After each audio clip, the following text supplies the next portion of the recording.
नमस्कार दोस्तों, स्वागत है आपके अपने YouTube चैनल में। तो आज अपन इस वीडियो में बात करने वाले बहुत ही इंटरेस्टिंग टॉपिक के बारे में बात करने वाले हैं। मतलब जो आपकी सेल्फ स्टडी आप करते हो उसके बारे में आज मैं आपको 3 ऐसी टिप्स देने वाला हूं जो आपको आपके सिलेक्शन में बहुत ज्यादा कारगर होगी। यदि आप कोई से भी एग्जाम्स की तैयारी कर रहे हो तो आपको बहुत ही फायदेमंद होने वाली है सेल्फ स्टडी। ये मैटर नहीं करता कि आप कौन कौन सी बड़ी बड़ी कोचिंग्स में जा रहे हो या कौन कौन से क्रैश कोर्स कर रहे हो या फिर किसी भी अदर्स बड़े बड़े टेस्ट लगा रहे हो। ये मैटर नहीं करता है। सेल्फ स्टडी के बारे में आज सब कुछ बात करने वाले। उससे पहले जो लोग चैनल पे न्यू आए हो चैनल को सब्सक्राइब कर लीजिए और बेल आइकन को प्रेस कर लीजिए ताकि आपको ऐसे लेटेस्ट अपडेट्स और ऐसी जानकारी मिलती रहेगी। तो चलिए आज का वीडियो यही शुरू करते हैं। तो जैसा कि आप सभी जानते हैं कि self study is the must होती है, कि बड़ी बड़ी चीजें होती है। All are dependings on your self study. कि यदि आपने बड़ी बड़ी कोचिंग्स कर ली, यदि आपको कोई डाउट है, किसी सब्जेक्ट में डाउट होता है तो आप कोचिंग करते हैं और अदर अदर क्रैश कोर्स भी करते हो।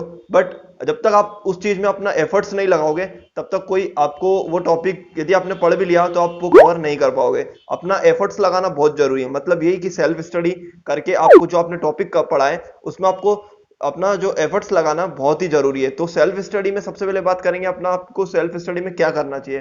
यदि आप सेल्फ स्टडी कर रहे हो तो सेल्फ स्टडी में सबसे पहले आपको शॉर्ट गोल बनाना चाहिए। ठीक है, एक शॉर्ट गोल आप बना के चलोगे, पर डे आप शॉर्ट गोल बना के चलोगे। मान लो आप आधे घंटे में एक टॉपिक कवर करते हो। एक एक एग्जांपल बता रहा हूं कि आप आधे घंटे में एक टॉपिक कवर करते हो तो आपको एक ये शॉर्ट गोल होना चाहिए कि हाँ, मैं आधे घंटे में एक टॉपिक कवर कर लूंगा। और फिर उसके बाद आपको दूसरा टॉपिक कवर करना है। यदि आपको आगे मतलब कंटिन्यू आपको पढ़ना है, कम से कम अब सिटिंग होती है आपकी 1.5 से 2 घंटा है, 3 घंटा, तो आपका एक शॉर्ट गोल जो होगा वो आपको कंप्लीट करना है। और सबसे पहले ये होता है कि आप जिस टॉपिक को कवर कर रहे हैं उसको नोट डाउन करना है आपको, कि नोट डाउन करके रखना है कि मेरे को आज ये टॉपिक इतने मिनट और इतने उसमें कवर करना है। देन ये हो गया आपका शॉर्ट गोल। आपको शॉर्ट गोल मस्ट है कि शॉर्ट गोल यदि आपने बना लिया तो ये आपका काम पूरा कंप्लीट हो जाएगा।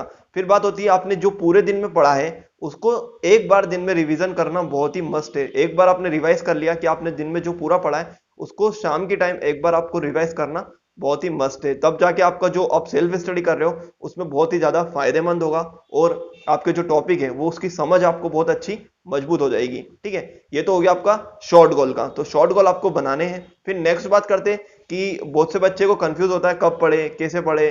पढ़ने का कोई सिटिंग नहीं होता, कि कभी भी बैठ के पढ़ने लग जाते हैं, या फिर कौन सा बेस्ट टाइम होता है पढ़ने के लिए जिसमें आपकी समझ बहुत ज्यादा अच्छी हो। सबसे पहली बात तो ये करते हैं कि आज बहुत से बच्चों के साथ ऐसा होता है कि यदि आप पढ़ने बैठते हो तो आप मोबाइल उठा लेते हो। 10 मिनट पढ़ा फिर मोबाइल उठा लेते हो, या फिर कुछ काम आ जाता है, या फिर घर से किसी की आवाज आ जाती है, या फिर दोस्तों आवाज लगाने लगते हैं आधा घंटा पढ़ा उसके बाद। तो ये सारी चीजें मतलब अकेले नहीं हो, सबके साथ होता है ये सब चीजें। तो पढ़ने के लिए बेस्ट टाइम क्या होता है वो मैं आपको बताता हूँ, जिसमें आपकी समझ बहुत अच्छी बनेगी। तो वो होता है आपका साइंटिफिकली भी अप्रूव्ड है जो चीज, वो है सुबह के 4 बजे और 5 बजे। 4 या 5 बजे आप सुबह उठकर पढ़ते हो तो आपकी जो कोई सा भी टॉपिक आप यदि कवर करोगे तो वो लॉन्ग टाइम तक आपके दिमाग में एकदम फिट रहेगा और चीजें आपको बहुत अच्छे से समझ में आएगी सुबह के टाइम 4 से 5 बजे। तो आप यदि 4 से 5 बजे उठ के पढ़ना शुरू करते हो, यदि सेल्फ स्टडी कर रहे हो और यदि आपको समझने में थोड़ी दिक्कत आती है तो 4 से 5 बजे उठ के आप पढ़ना शुरू करोगे तो आपको आपकी जो समझ होती है वो बहुत अच्छे से मजबूत होगी और आप अब जो टॉपिक समझ रहे हो उसकी आप बहुत अच्छे से उसको कवर कर लोगे सुबह यदि उठ के। तो सबसे बेस्ट टाइम होता है सुबह का 4 से 5 बजे, वो आपका बेस्ट टाइम होता है। फिर बात करते हैं तीसरी थिंग की, यदि आप कोई भी थ्योरी पढ़ रहे हो, थ्योरी कंप्लीट कर रहे हो, तो थ्योरी कंप्लीट करने के बाद आपको मैंने बताया जैसे कि शाम को आपको रिवीजन करना है। तो यदि मान लो आपका कोई सा एक टॉपिक या कोई सा एक सब्जेक्ट कंप्लीट हो जाता है तो आपको उसके बेसिक्स क्वेश्चन लगाना बहुत ही जरूरी है। सेल्फ स्टडी कर रहे हो तो आपको सारी चीज आपको खुद को करनी है, आपको कोई गाइड नहीं करेगा।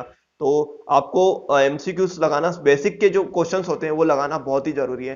फिर बेसिक लगाने के बाद आपको धीरे से मॉडरेट लेवल पे जाना है। आपने जो टॉपिक कवर कर लिया, जो आपने थ्योरी पढ़ ली है उसकी, ये चीज आप बहुत अच्छे से अपनी सेल्फ स्टडी में कारगर करोगे तो बहुत ही मतलब अप्लाई करोगे तो आपकी बहुत ही जल्द कारगर साबित होगी और आपको सिलेक्शन में बहुत आसानी से आपका सिलेक्शन ये दिला सकती है ये सेल्फ स्टडी। तो ये सेल्फ स्टडी में ये चीज आपको बहुत ध्यान रखना है कि आपको शॉर्ट गोल बना के रखना चाहिए, टाइमिंग आपका फिक्स होना चाहिए और सिटिंग आपकी धीरे धीरे आपको बढ़ानी है। सिटिंग यदि सिटिंग का भी मैं आपको बता देता हूँ कि यदि आपकी सिटिंग कैसे मतलब ज्यादा करें। यदि आपके ये सारी चीज करती है आपके टॉपिक पे, यदि आप कोई इंटरेस्टिंग टॉपिक लेके बैठते हो तो आपकी सिटिंग ऑटोमेटिक, आप यदि आधे घंटे पढ़ने का बैठ के सोच रहे हो तो आराम से 1 घंटे पे पहुंच जाएगी यदि कोई इंटरेस्टिंग टॉपिक लेके बैठ रहे हो और आपको इंटरेस्ट उस चीज में आ रहा है। तो ये हो जाएगी आपकी सिटिंग की, आपको धीरे धीरे आपकी सिटिंग बढ़ती जाएगी जो 2 घंटे 3 घंटे 4 घंटे ये आपकी सेटिंग बढ़ जाएगी। आपको जो आपने कंप्लीट कर लिए थ्योरी, उसकी आपको बेसिक्स क्वेश्चंस लगाने बहुत ही ज्यादा जरूरी है, ये भी मैंने आपको बताया। तो ये सेल्फ स्टडी में ये चीजें सारी आप चीजें अप्लाई करते हो तो आपकी जो एग्जाम्स निकालने में बहुत ज्यादा आपकी हेल्प होगी और आसानी से आप एग्जाम्स निकाल लोगे। तो वीडियो अच्छा लगा है तो वीडियो को लाइक कर दीजिए, चैनल को सब्सक्राइब कर दीजिए और अपने दोस्तों में ज्यादा ज्यादा शेयर कर दीजिए। चलिए नए वीडियो मिलते हैं नए टॉपिक के साथ, तब तक के लिए जय हिंद, वंदे मातरम।